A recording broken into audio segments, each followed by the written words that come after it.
जिल्ह्यात अतिवृष्टी आणि वादळी वाऱ्याचा मोठ्या प्रमाणात फटका बसला। शेतकऱ्यांची दिवाळी देखील या ठिकाणी कोरडी गेलेली आहे।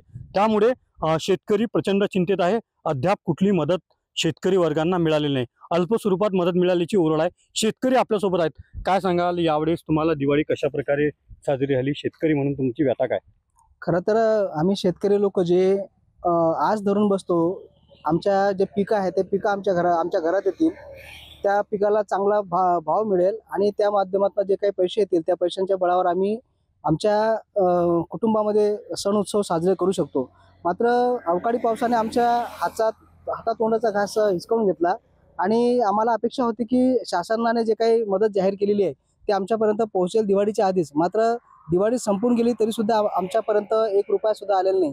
त्यामुळे आम्ही दिवाळी कशी साजरी केली हा आमच्यासाठी मोठा कठीण प्रसंग होता, पण शेवटी करावी लागते, त्यामुळे आम्ही ओढून ताणून दिवाळी साजरी केली। सर, अतिवृष्टीचा पुन्हा एकदा निसर्गाचा कोप दिसतोय, मुसळधार पाऊस होतोय, कपाशीला देखील फटका बसल्याचं चित्र आहे। हो, अतिशय वाईट अतिशय विदारक परिस्थिती आहे। आम्ही कपाशीचे पीक जेव्हा पेरलं तेव्हा कपाशीच्या पिकाला मुळातच सुरुवातीपासूनच खूप खर्च येतो। त्याची लागवडीपासून मशागत संपूर्ण करावी लागते, औषधं असतात, फवारणी असते कीटकनाशकांची, त्यासोबतच विविध खतं त्याला द्यावे लागतात आणि त्यासाठी खूप मोठा पैसा आम्हाला लागतो।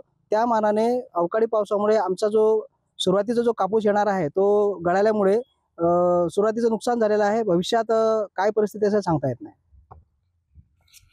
रवी गोरे, TVN मराठी, मुक्ताईनगर, जळगाव।